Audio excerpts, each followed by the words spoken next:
These are fake. You're not boarding this flight." The words, sharp and cold, sliced through the terminal's hum. Patricia Hendricks, a 41-year-old gate agent, loomed over three small figures. They trembled but refused to retreat. Jordan, Kennedy, and Cameron Richardson, 10-year-old triplets, stood shoulder to shoulder, a tiny, defiant unit. The fluorescent airport lights cast harsh shadows across their tear-streaked faces. Kennedy's voice, though shaking, was clear. "Those are our tickets. You can't do that." Jordan thrust a manila folder bulging with papers toward the agent. "We have everything. Our unaccompanied minor forms, our IDs. Everything." But Patricia sneered. There was no other word for the contempt that twisted her features. "I don't care what papers you have. I know trouble when I see it." Soon, airport police arrived, their radios crackling with static. Patricia pointed a finger at the children as if identifying criminals in a lineup. "These three are trying to board with fraudulent documents." Cameron, the quietest of the three, finally spoke. Tears streamed down his face, but his voice carried above the rising chaos. "We just want to see our dad. It's his birthday." From the gathering crowd, a woman's voice cut through, sharp and cruel. "They probably don't even have a father. These kids are clearly running some kind of scam." Karen Whitmore, a woman in her 50s dressed in expensive athleisure wear, clutched her first-class boarding pass and added her judgment to the air. The crowd pressed closer, dozens of phones now recording the scene. A few passengers spoke up for the children, while others muttered about being better safe than sorry. The terminal seemed to hold its breath, a silent witness to three black children being treated like criminals. Patricia drew herself up, her voice ringing with finality. "That's it. You're going to miss this flight, and every other flight today." Jordan's voice cracked, his composure finally breaking into a desperate plea. "Please, our dad is waiting for us. We can't miss it." Just then, the terminal speakers crackled to life. "Captain J. Richardson, please report to Gate 47 immediately. Captain J. Richardson to Gate 47 emergency." What Patricia didn't know, what no one in that judgmental crowd could have known, was that the world they had constructed around these three children was about to shatter. To understand what happened at Gate 47, one must go back 6 hours to a quiet kitchen filled with the scent of pancakes. Captain Jasmine Richardson, a 39-year-old woman in jeans and a sweater, stood at the stove.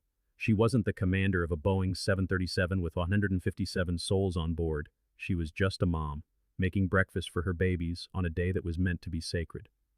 Today, Jordan, Kennedy, and Cameron were flying alone for the first time. They were heading to Washington, D.C., to visit their father's grave at Arlington National Cemetery. The next day, October 25th, would have been his 42nd birthday. Lieutenant Commander Marcus Richardson of the United States Navy had been gone for 3 years, killed in a training accident when his children were only 7. He left behind a wife who had to learn to be both mother and father, and 3 children who had to grow up without their hero. For 6 months, the triplets had planned this trip. They had circled the date on the calendar, whispered to each other about what they would say to their dad, and summoned the courage to do something that scared them, all to honor his memory. His best friend from the Navy, Derek Williams, was waiting in D.C. to take them to Arlington, where they planned to lay flowers and salute, just as their father had taught them. Jasmine had always kept her 2 worlds separate. At work, she was Captain Richardson, professional, focused, a master of her craft. At home, she was mom. She didn't post photos of her kids on social media or bring them to airline events. Her colleagues knew she had children, but little more. After Marcus died and the media storm that followed, she had become fiercely protective of their privacy. She wanted them to be kids, not the pilot's kids, or the kids whose dad died. The triplets were as different as could be. Jordan, the eldest by 3 minutes, was the meticulous planner. Kennedy was fiery and confident, a born defender. And Cameron was the gentle, observant soul who felt everything deeply and still slept with the stuffed airplane his father had given him. That morning, they gathered around the kitchen table, where Jordan read from a printed checklist with the seriousness of a military officer. Passports, unaccompanied minor forms, birth certificates, hotel confirmation. Kennedy rolled her eyes. "Jordan, we have everything. Mom checked it 1,000,000 times." She had. Jasmine had spent weeks preparing, paranoid about missing a single detail. The forms were notarized, Contact information for herself and Derek was included. There were medical releases, permission letters, even a note from their school. She was flying the same route that day, on a flight 90 minutes ahead of theirs. She would be in the air when they boarded, a small comfort that she would be in the sky with them, even on a different plane. She kissed each of them goodbye, her hands lingering on their faces. You have everything you need. Stay together, be polite, and remember, you're doing this for Daddy. Should we call you if anything happens? Jordan asked. Jasmine smiled. Of course, but you'll be fine. The airline knows you're coming. I called twice to confirm. They'll take good care of you. She couldn't have known that in a few short hours her children would need her desperately, and her phone would be locked in a cockpit locker as she prepared for takeoff. The children, for their part, were determined to prove they could do this on their own. They were their daddy's kids. He had been fearless, and they wanted to be fearless too. Their grandmother, Dorothy, arrived to take them to the airport. A 65-year-old retired teacher who had marched in Selma. She felt a knot of worry in her stomach as she watched her 3 grandbabies walk into the terminal, holding hands in a chain, Jordan in the middle, Kennedy and Cameron on either side. Something felt wrong, an old intuition she couldn't shake. She watched until they disappeared through the automatic doors, then drove away, unaware that she would soon be racing back, her hands shaking on the wheel. Her worst fears realized. Inside, the triplets navigated the airport with confidence. At the check-in counter, an agent named Tom Phillips smiled as he reviewed their meticulously organized folder.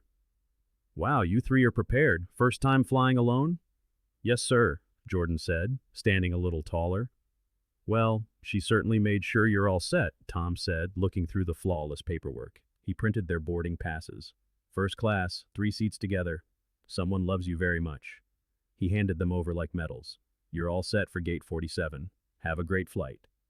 At security, another agent, Marcus Brown, checked their documents. Triplets, huh? And very organized ones. Your parents raised you right. Have a safe flight, kids. They arrived at gate 47 40 minutes early, beaming with pride. They found 3 seats and settled in. Jordan reviewing the folder again, Kennedy on her tablet, Cameron reading a book. They were model children, quiet and respectful. Yet, they drew stares. A woman in yoga pants clutched her purse a little tighter. A businessman in a gray suit eyed them with suspicion, though he broke into a wide smile moments later when a white family walked past. Why is that man staring at us? Cameron whispered to Jordan. I don't know, Jordan replied, his stomach tightening. Just ignore him. But it was hard to ignore. They had done everything right, yet they felt judged. Kennedy's anger began to simmer. They were just kids trying to see their dad. 30 minutes before boarding, Patricia Hendricks arrived at the gate. A 16-year veteran of the airline, she had been passed over for promotion too many times to count and saw scams and deception everywhere. Her eyes landed on the 3 black children sitting alone with their expensive-looking backpacks, and her suspicion was immediate. She approached them, her expression already a mask of accusation. Excuse me, are you 3 traveling alone? Jordan stood politely. Yes, ma'am. We're unaccompanied minors flying to D.C. Patricia's eyes narrowed. I see. And where are your parents? Our mom is working, Kennedy said. Our dad passed away. The information did nothing to soften the agent's face. Working where?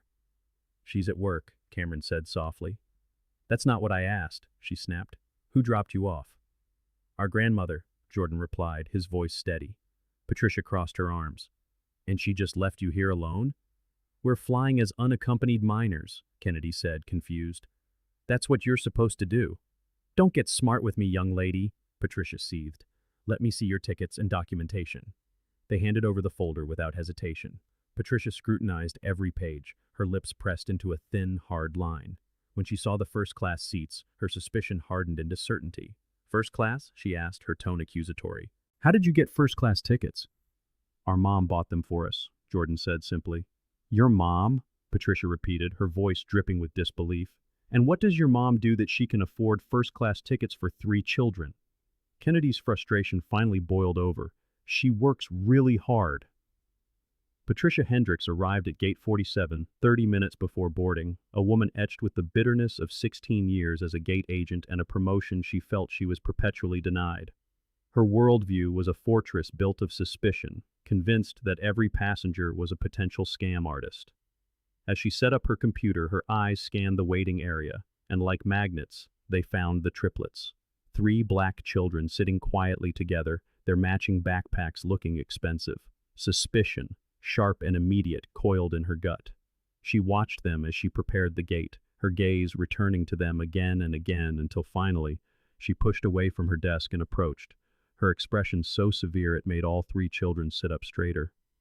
"Excuse me," she began, her tone clipped. "Are you 3 traveling alone?" Jordan, ever the responsible one, stood politely. "Yes, ma'am. We're unaccompanied minors flying to Chicago." Patricia's eyes narrowed, sweeping over them from head to toe. "I see. And where are your parents?" "Our mom is working," Kennedy answered, her voice clear and honest. "Our dad passed away." The mention of their deceased father didn't soften Patricia's expression in the slightest. "Working where?" Cameron shifted uncomfortably in his seat. "She's at work," he said quietly. Patricia's voice sharpened with irritation. "That's not what I asked. Who dropped you off here?" "Our grandmother dropped us off, ma'am," Jordan said, struggling to keep his tone respectful. Patricia crossed her arms, a smirk playing on her lips. "And she just left you here, alone?" Kennedy's brow furrowed in genuine confusion. "We're flying as unaccompanied minors. That's what you're supposed to do." A flush of red crept up Patricia's neck. "Don't get smart with me, young lady. Let me see your tickets and documentation." Without a word, they handed her the folder. It contained everything: their boarding passes, the notarized unaccompanied minor forms, their IDs. Everything Tom Phillips had already verified at check-in. Everything that was in perfect order. Patricia examined every page with a ferocious scrutiny, her lips pressed into a bloodless line. She took far longer than necessary, poring over documents that were clearly legitimate. Then her eyes landed on the boarding passes. "First class?" Her voice dripped with disbelief. The suspicion on her face deepened into a dark certainty. "How did you get first-class tickets?" "Our mom bought them for us," Jordan answered simply. Patricia's tone turned accusatory. "Your mom? And what does your mom do that she can afford first-class tickets for 3 children?" "She works really hard," Kennedy snapped, a defensive edge to her voice. As the interrogation continued, Cameron noticed a businessman who had been watching them with a frown. When a family of white children walked past, the man's face broke into a wide, welcoming smile. Cameron leaned toward Jordan and whispered, "Why is that man staring at us?" Jordan glanced over, a knot tightening in his stomach. "I don't know. Just ignore him." But it was impossible to ignore. They had done everything right. They had all their papers. They were sitting quietly, breaking no rules. And yet, they felt the weight of 100 eyes on them, watching, judging, assessing. A slow, simmering anger began to build in Kennedy. Why should they be made to feel like this? They were just kids trying to visit their father's grave. Patricia walked back to her desk, snatched up the phone, and called her supervisor. The triplets could hear her strained, insistent voice. "Michael, I've got 3 unaccompanied minors here with first-class tickets. Something doesn't add up." There was a pause. "Technically, yes, their documents are in order," she conceded. "But the whole situation feels off. I can feel it. These kids are hiding something." She listened for a moment, her expression souring. "Fine." She hung up, clearly unsatisfied, and glared back at the children. Minutes later, a white family with teenagers approached the desk, flashing their own first-class tickets. Patricia's demeanor transformed instantly. Her face lit up with a warm smile. "Welcome. Let me get you boarded right away." There were no probing questions, no invasive scrutiny, just smiles and efficiency. Kennedy nudged Jordan. "Did you see that?" Jordan just nodded, his expression grim. "I saw it." Patricia beckoned them over again, the mask of friendliness gone. "I need to ask you some more questions. Whose credit card were these tickets purchased with?" "Our mom's," Jordan said, his patience wearing thin.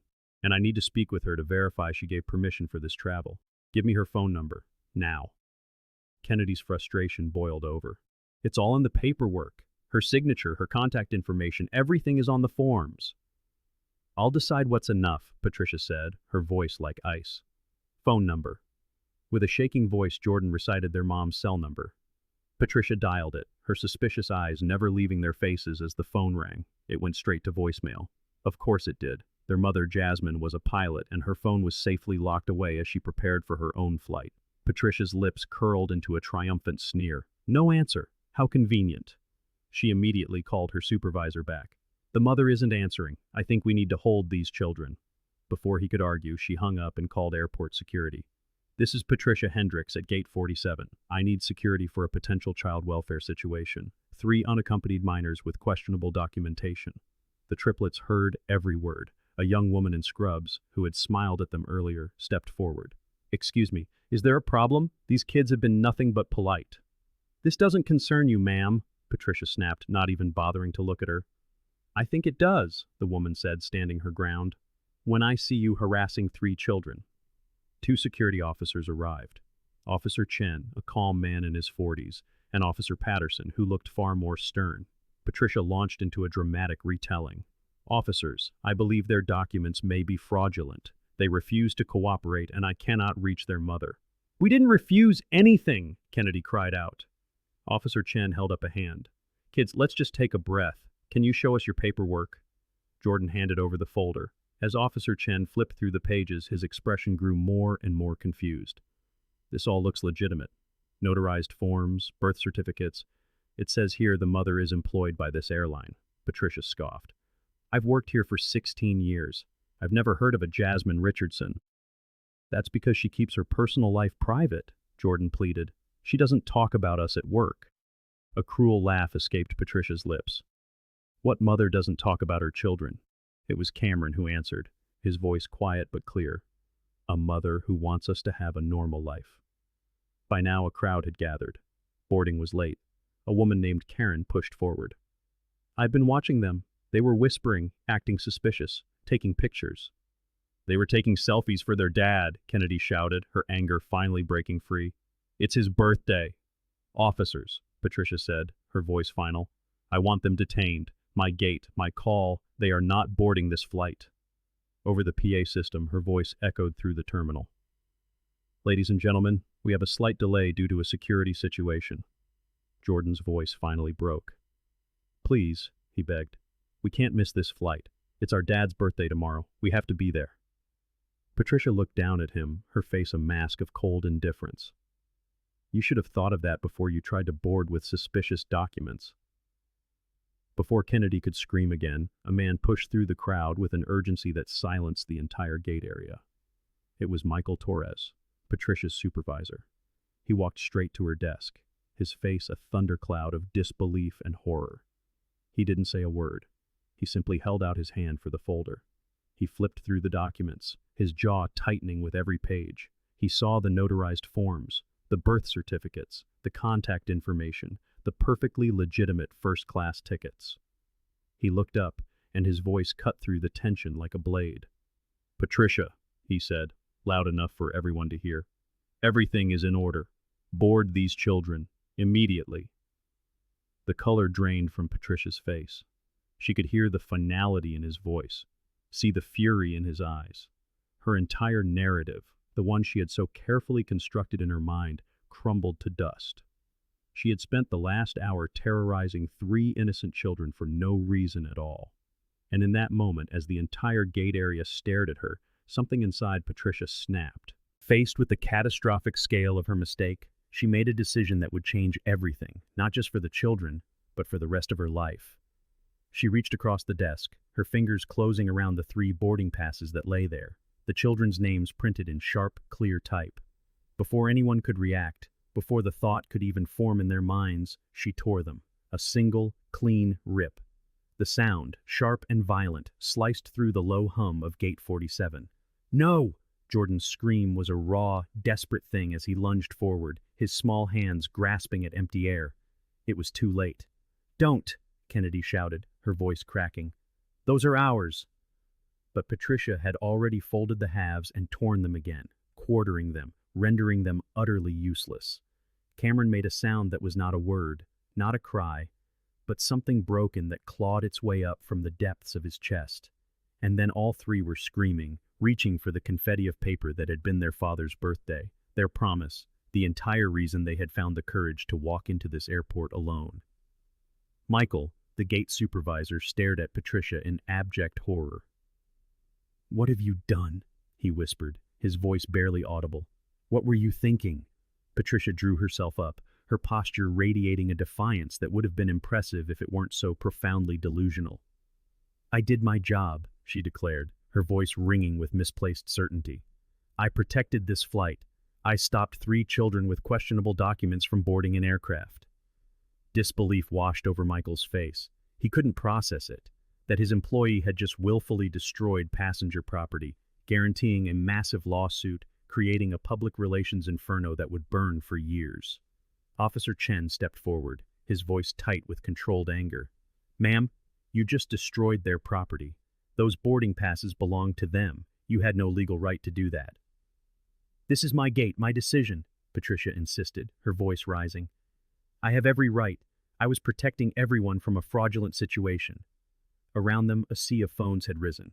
Angela, Emma, and dozens of other passengers were recording, their screens capturing every word, every gesture, silent digital witnesses to the disaster unfolding at Gate 47.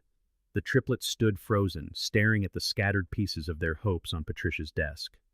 Jordan's voice was a choked sob. "We can't miss this flight," he repeated over and over. "We have to get to Dad. Tomorrow is his birthday. We promised." "You had no right," Kennedy yelled, tears of rage and helplessness streaming down her face. "Those were our tickets." Cameron had begun to cry again, silent tears that tracked paths through the dust on his cheeks as he stared at nothing and everything. Watching from the side, Rachel, a flight attendant, made a decision. Her hands trembled so badly she nearly dropped the receiver as she grabbed the gate phone and connected directly to the cockpit. It was against protocol. You never disturbed pilots during pre-flight unless it was critical. But this had crossed every line of decency.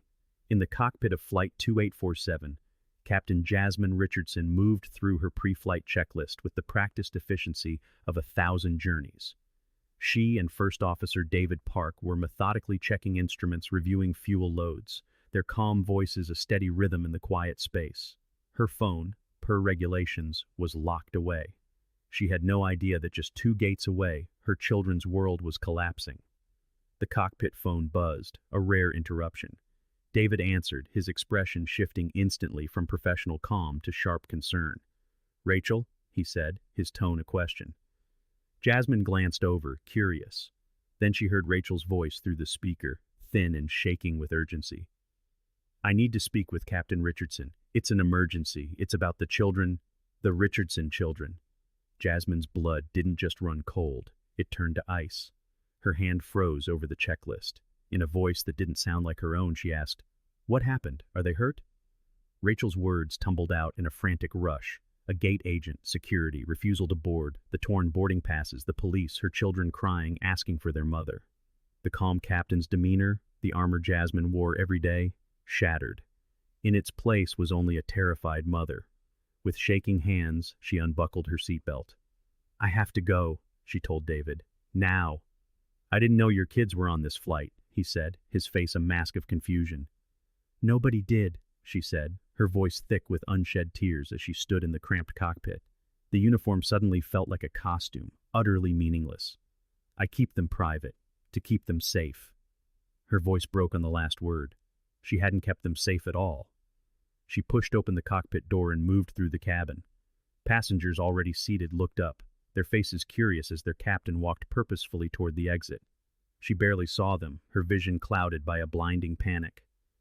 Back at Gate 47, the chaos had peaked. The triplets were surrounded by security, the torn tickets a crime scene at their feet. They were crying with the heartbroken devastation of children betrayed by the adults meant to protect them. Patricia stood behind her desk, still defending her actions, while Michael told her in a low, furious voice that she had just ended her career. The crowd of onlookers had swelled, a constellation of recording phones preserving the moment for the world to see. And then, the door from the jetway swung open. Captain Cameron Richardson emerged. She stood there in her full uniform, the 4 stripes on her shoulders declaring her command, the wings on her chest earned through years of excellence. Her hair was pulled back, her face a stark combination of professional authority and raw maternal terror. The entire gate fell silent. Not quiet. Silent. As if a switch had been flipped. Arguments died mid-sentence. Every phone remained pointed, but every voice was gone. Every head turned to stare at the black woman in a pilot's uniform who had just stepped into the heart of the storm. Jasmine's eyes swept the scene, the crowd, the officers, Patricia, and then they found her children. She saw Jordan's tear-streaked face, Kennedy shaking with rage and fear, Cameron standing unnervingly still, his gaze distant, gone somewhere else to escape the pain. She saw the officers towering over them. She saw the shredded boarding passes on the floor. She saw everything. Jordan, Kennedy, Cameron. Her voice, the voice of a captain, the voice of a mother, cracked across the silence like a thunderclap. Their heads snapped up. "Mommy!" they screamed back, a single word of such desperate relief that it broke the hearts of everyone watching. They tore away from the stunned officers and ran, arms outstretched. Jasmine dropped to her knees on the cold terminal floor and caught them, pulling all three into an embrace so tight it seemed she was trying to absorb them back into herself, back to a place where they could be safe. They sobbed together, a tangled knot of terror and relief. Jasmine's hands moved frantically over them, checking for injuries, murmuring, "Are you okay? Are you hurt? I'm here. I'm here now." "She tore our tickets," Jordan sobbed into her shoulder. "We can't go to Dad's birthday." "She wouldn't listen," Kennedy choked out. "We showed her everything. Nobody believed us." Cameron just clung to her, shaking, the terror of the last hour leaving him without words. Jasmine pulled back just enough to look at their faces, to check their wrists, to assure herself they were physically unharmed, even as she saw the deep emotional wounds. Her gaze drifted to the torn scraps of paper by Patricia's desk, and her expression transformed. The terrified mother receded, replaced by something else entirely. She became the captain. She became a force that would not be moved. Slowly she stood, Cameron still wrapped around her leg, refusing to let go. She turned and faced Patricia Hendricks. The look of cold, concentrated fury in Jasmine's eyes made the gate agent take an involuntary step back. Recognition, then horror, dawned on Patricia's face. "Captain Richardson," she stammered. I didn't know they were your children. If I'd known—" When Jasmine finally spoke, her voice was quiet, yet it carried across the silent gate with chilling clarity. "They are my children," she said, ice in every word. "My 10-year-old children. You terrorized them. You destroyed their property. You called security on them, accused them of fraud, and tore up the boarding passes that would have taken them to visit their father's grave. And you did it because you looked at 3 black children and saw criminals before they ever opened their mouths." Patricia tried to stammer more apologies, but Jasmine held up a hand, silencing her. The reckoning had arrived. With an expression that could freeze fire, Jasmine asked a simple question, her voice so low the crowd strained to hear. "Do you know what tomorrow is?" Patricia shook her head, terrified. "Tomorrow," Jasmine said, her voice steady and cold, "is October 25th. It would have been my husband's 42nd birthday. Lieutenant Commander Marcus Richardson, Sr., United States Navy, a naval aviator. He died in a training accident 3 years ago. My children were flying to Washington, D.C. to visit his grave at Arlington National Cemetery." She turned slightly, revealing the backpacks the children wore. Pinned to each was a photo of their father, a handsome man in navy dress whites, smiling out at a world he died protecting. "They planned this trip for 6 months, Jasmine continued. They were brave enough to fly alone to honor their father, and you tried to take that from them, based on nothing." "I didn't know," Patricia whispered, her face pale. "If I had known about their father—" "We told you," Kennedy's voice cut through the air like a whip. "We showed you everything, but you refused to believe us." "I was just being careful," Patricia pleaded. "Protecting the flight." Jasmine's voice rose, no longer quiet. "Protecting it from what? From 3 10-year-olds with legitimate documents trying to honor their dead father?" She bent down and picked up the pieces of the boarding passes, holding them up for all to see. "What authority did you have to destroy these?" Patricia was openly weeping now. "I thought they were fraudulent." "You thought my children were fraudulent," Jasmine corrected her, her voice devastatingly calm. Officer Chen stepped forward. "Captain Richardson," he said, his voice full of remorse. "On behalf of myself and my partner, I apologize. I should have questioned her judgment." Jasmine gave him a slight, acknowledging nod before turning her gaze to Michael Torres. "Ms. Hendricks will be fired. Today, she stated, not as a request, but as a fact. Or I will walk off this plane right now and never fly for this airline again. Michael nodded immediately. Consider it done, Captain. Her employment is terminated. There will be a full investigation. Jasmine then addressed the crowd, her eyes finding Angela and Denise and the others. Thank you, she said, her voice softening for a moment. For those of you who spoke up for my children, who tried to help. Her gaze hardened as it fell on Karen Whitmore and Richard Carlson, who had sided with Patricia. Karen tried to slip away, but Denise blocked her path. That woman, Kennedy said, pointing a trembling finger at Karen, said we probably didn't even have a father. Richard Carlson stepped forward, his face etched with genuine shame. I am so sorry, he said directly to the children. Jasmine looked at him, her expression unyielding. You looked at my husband's children and saw criminals. Remember this shame. Let it change how you see the world. From a chain around her neck, Jasmine pulled out a pair of military dog tags, Marcus's. My husband died defending this country, she said, her voice breaking for the first time. A country that doesn't always protect his children. I tried to keep them private. I thought it would keep them safe. But I see now, there is no private space safe enough to protect our children from people who have already decided what they see. You did protect us, Mom, Cameron whispered, his voice muffled against her leg. This isn't your fault. Jasmine looked down at him, tears streaming down her face. It wasn't enough. Denise, the woman who had first defended the children, stepped forward. My name is Denise Warren. I'm an attorney. I would be honored to represent your family. Rachel, the flight attendant, approached tentatively. Captain, what do you want to do about the flight? Jasmine looked at her 3 children. Do you still want to go? She asked softly. Do you still want to see Dad tomorrow? Jordan wiped his eyes and nodded. We have to. We promised him. Kennedy stood taller. We're not letting them win. Cameron just whispered, I want to see Dad. Jasmine turned back to Michael Torres. Issue new boarding passes. Immediately. First class, as originally booked. Patricia sobbed. Please, Captain. I'll lose my job. I have a mortgage. Jasmine turned on her, all sympathy gone. You should have thought of that before you terrorized 3 children. Your mistake will give my children nightmares for years. With the new passes in hand, Jasmine took her children by their hands and started walking toward the jetway.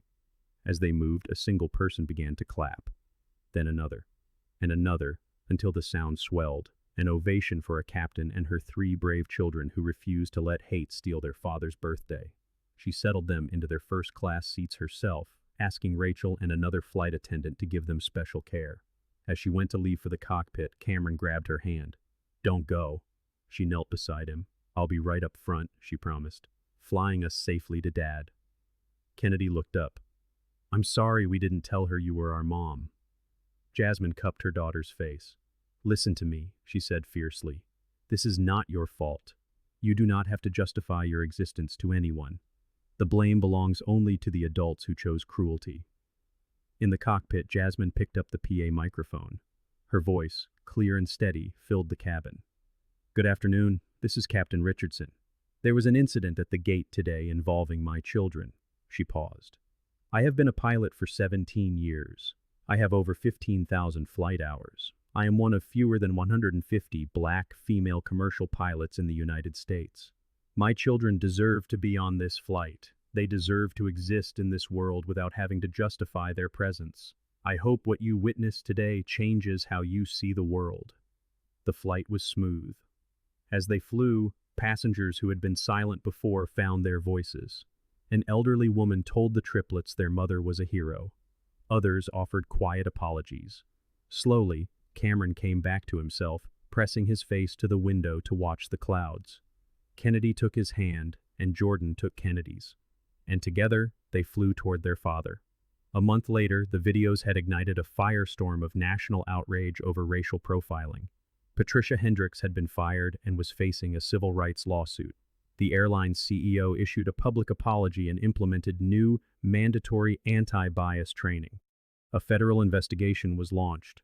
The Richardson family reached a settlement, donating half of it to organizations fighting for the rights of children. 3 months later, the triplets were in therapy, learning to process a trauma no child should endure. Cameron still had nightmares. Jordan had become fiercely protective. Kennedy was channeling her anger into activism. In the park one afternoon, Jasmine watched them play, but she saw a new wariness in their eyes as they looked at strangers, a shadow that hadn't been there before. She told them stories of their father, of the discrimination he had faced in his own career, and how he never let it dim his light. "Would Dad be mad at us?" Cameron asked, his voice small. Jasmine pulled him close, her heart aching. "No, baby," she whispered, kissing the top of his head. "He would be so proud of how brave you were." 6 months later, the Richardson family took to the skies again. This time from a different airport, where the staff greeted them not with suspicion but with warm smiles, making them feel truly welcome. On the way to the gate, Jordan's eyes lit up when he saw a pilot who looked just like him. A kind man who encouraged him to chase his love for aviation, no matter what. They boarded the plane, and as it lifted from the runway, Cameron whispered, "It's still so beautiful up here." Kennedy, squeezing his hand, nodded in agreement. This feeling. No one could ever take this from them. Jasmine interlaced her fingers with each of her children's. "No one," she said, her voice firm and clear, "can ever take away our right to fly." As the plane climbed through a sea of clouds, Jasmine's thoughts narrated their journey. Her children had learned a hard lesson, that the world might judge them long before it ever knew them, but they also learned something far more powerful, that they were loved, that they were protected, and that they were worthy. They flew because they belonged in the sky, because their father had flown, because she flew, and because there is no space in this world where they don't have every right to be. This story is dedicated to every child who has ever been made to feel that they don't belong. The final image is one last photograph, the Richardson family, before everything changed. All four of them, their faces bright with smiles, full of love and the unwritten promise of a brighter future. If this story moved you, please consider subscribing and share it with someone who needs to hear this message of hope. Thank you for listening. We'll see you in our next story.